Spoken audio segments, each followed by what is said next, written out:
بيان إلى الرأي العام باسم حركة المرأة بمؤتمر ستار مقاطعة الحسد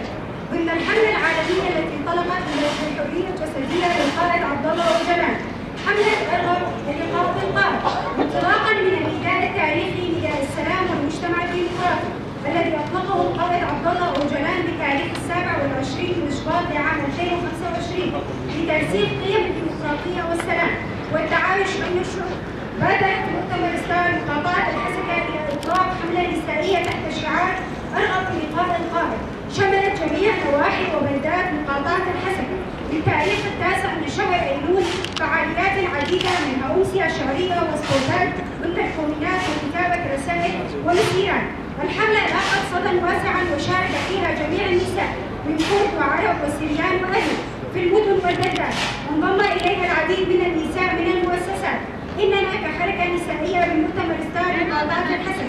نعلن للرأي العام أننا قد اختتمنا فعالياتنا لهذا الشهر بتاريخ 23 من شهر أيلول من خلال استلام العديد من الرسائل التي كتبت بأيادي النساء معبرة عن ارتباطها بالقائد وبفكره الحر بعدد من الرسائل 1500 رسالة من جميع النواحي وضمن مقاطعة مؤتمر ستار، وإننا نرفع نتائج حملة كتابة الرسائل من خلال بياننا هذا إلى الجهات المعنية، وحملتنا مستمرة تحت شعار بفلسفة المرأة الحياة الحرية لتحقيق حق الأمل من أجل حرية القائد الجسدية. ونؤكد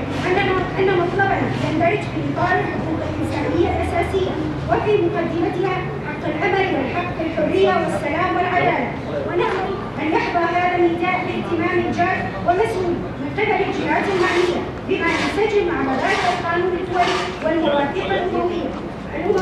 أيلول 2025 لا حياة